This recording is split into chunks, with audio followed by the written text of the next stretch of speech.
In the beginning, he was the sinner, then he became the savior. See you in another life, brother.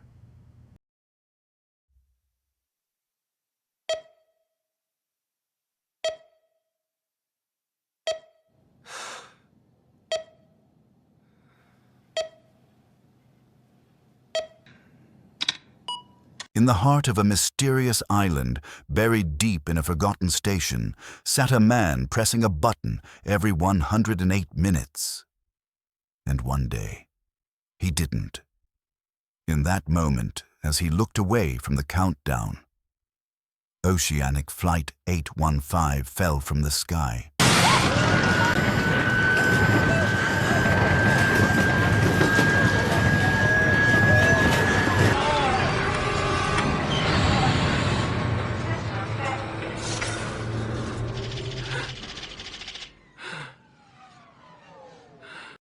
Was he the cause, the sinner, or was he just a pawn in a story far greater than human understanding? Desmond Hume isn't just a character in a TV show. He was a prisoner of fate, a warrior of faith, and a rebel who dared to fight the universe itself. Are you in control? Right now, watching this, do you believe your choices are truly your own? Or are you simply a character in a story already written, playing out a part you were always destined to play? For decades, philosophers have debated this. Free will versus determinism. Choice versus destiny. But this ancient, colossal question was never explored more powerfully, more heartbreakingly, than through the eyes of one man. A man who wasn't a hero, a man who wasn't a leader. He was a failure, a coward, a runner. And yet, he became the fulcrum upon which an entire universe turned. This is the story of Desmond Hume. And it is a story that will force you to ask yourself the most important question of all. If you knew what was coming, would you have the courage to fight it? To understand the man who would one day wage war on causality itself, you have to understand the man he was. A professional at running away. Desmond Hume was defined by what he fled from. He fled from commitment, breaking the heart of the only woman he ever truly loved, Penny Widmore, because he was terrified he wasn't worthy of her. He fled from discipline, getting himself dishonorably discharged from the army. He fled from faith, abandoning a monastery. Every time life presented him with responsibility, Desmond found the emergency exit. He confused risk with responsibility. He thought that a grand, dangerous gesture, like entering a solo sailing race around the world, could substitute for the quiet, daily courage of being a dependable man. He was taking a massive risk, but he was still running from the actual responsibility of building a life. And the universe, in its infinite and cruel irony, answered his escape attempt by shipwrecking him on an island you can't escape from. It didn't give him the glory he wanted. It gave him the prison he needed. The Swan Hatch.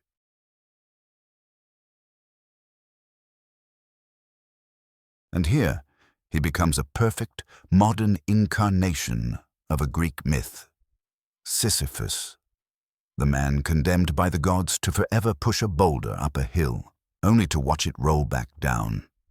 Desmond's boulder was a button. His hill was a 108-minute clock. This is absurdism in its purest form. A seemingly meaningless task performed on a leap of faith to prevent a catastrophe he cannot prove is real. For 3 years, the runner was forced to stand still. The man who fled from a single commitment was now bound to the most relentless one imaginable. He was being forged. He was being prepared. He just didn't know for what.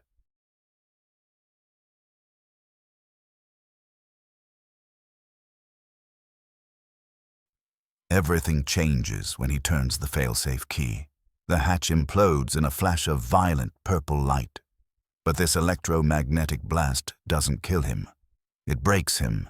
It shatters his consciousness and throws it through time. This scene is not just a visual shock. It is a symbolic rebirth. He was stripped of everything: his clothes, his identity as the man who pushes the button, his memories, and the burden of the past that haunted him. He is literally a blank slate.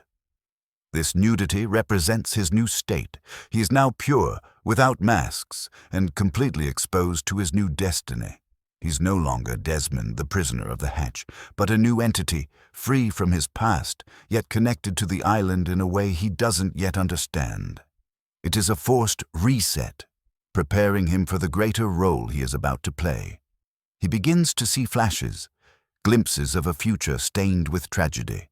He sees his new friend, the rock star Charlie Pace, dying.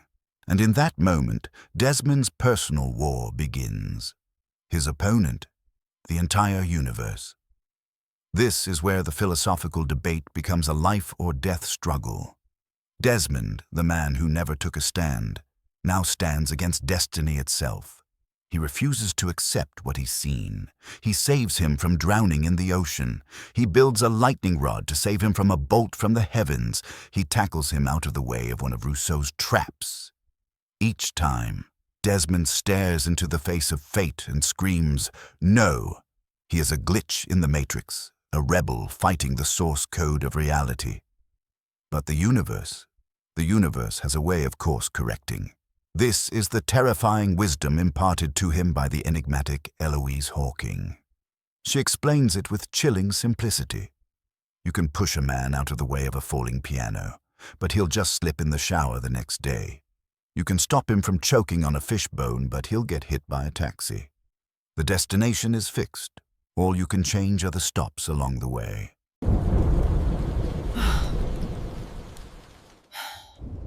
The universe has a way of course-correcting. This is a burden beyond comprehension. To know what's coming, to have the power to see the strings, but to be utterly powerless to cut them. Every time he saves Charlie, he is only delaying the inevitable. The universe simply recalibrates and tries again. His heroic acts become just temporary roadblocks in a symphony of causality that will always reach its crescendo. The fight is heartbreaking, it is exhausting, and ultimately, he loses. He couldn't stop it, but in that ultimate failure, he learned the most profound lesson of his life. If you cannot change the destination, you can imbue the journey with meaning. He gave Charlie's death a purpose. It wasn't an accident, it was a sacrifice, a choice that saved everyone else. Desmond's tragic gift wasn't the power to change fate, but the wisdom to find meaning within its unchangeable confines.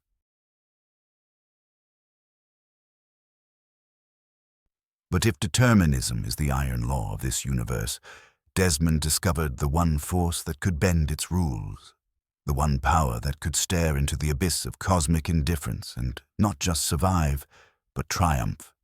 It wasn't science. It wasn't faith. It was love. This brings us to the masterpiece, the episode that is not just television, but poetry. The Constant. His mind, unmoored from time, is fracturing. Without an anchor, a constant in both the past and the present, his consciousness will simply be erased. He will cease to exist, and as his mind is being torn apart, Daniel Faraday tells him his constant cannot be a what. It must be a who. Penelope Widmore. His love for Penny transcends romance. In the world of Lost, it becomes a fundamental law of physics. It is his true north. It is the anchor that can hold his very soul together against the storm of a collapsing timeline. The entire episode, the entire series, builds to one of the most earned and emotionally resonant moments in history. A phone call. I don't know where I am, but I'll find you, Des. I promise. No matter what. I'll come back to I you. won't give up. I promise. I promise. I love you.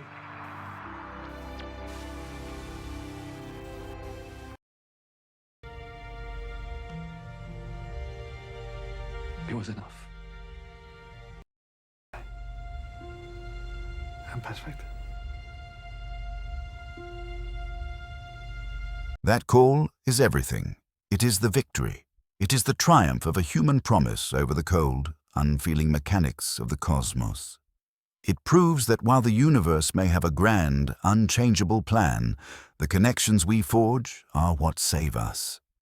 Penny was no longer a destination he was trying to reach. She was his reality. She was his constant.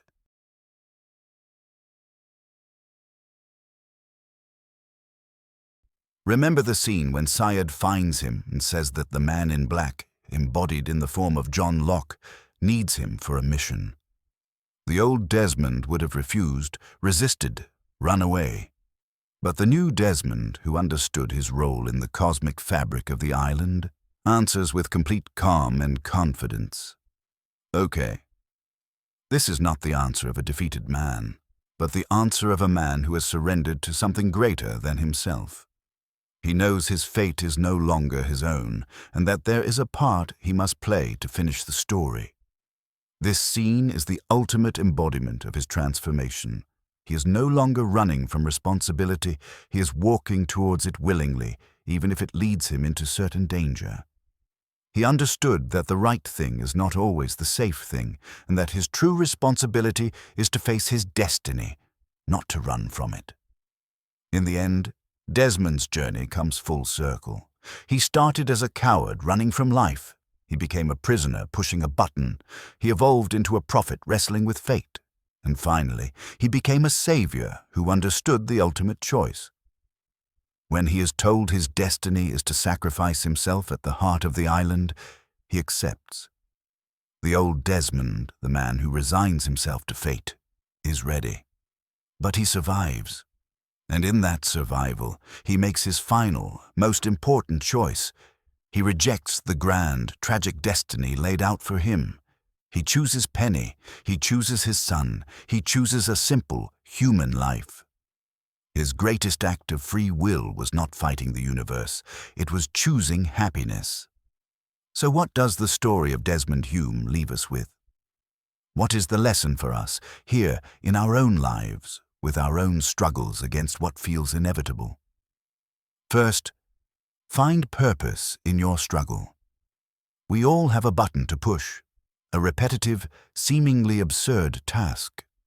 Find the will to push it every day, because that is how character is built. Second, if you cannot change what happens, you can always choose what it means. You are the author of your story's meaning, even if you are not the author of its plot. And finally, and most importantly, find your constant. In a world of chaos, of unpredictable change and terrifying uncertainty, you must have an anchor, a person, a passion, a core belief. The thing that reminds you who you are when you feel lost. The force that gives your life direction and makes it worth fighting for. Desmond Hume's story began with him running from the question of whether he was a man of risk or a man of responsibility. He learned they are not the same. Risk is a moment. Responsibility is a lifetime. He feared it his whole life, but on the island, he was forced to embrace it, and it transformed him into a hero. The question he leaves us with is not for him, but for you. In your life, in your struggles, what is your constant? The most important question now, are you a man of risk or are you a man of responsibility?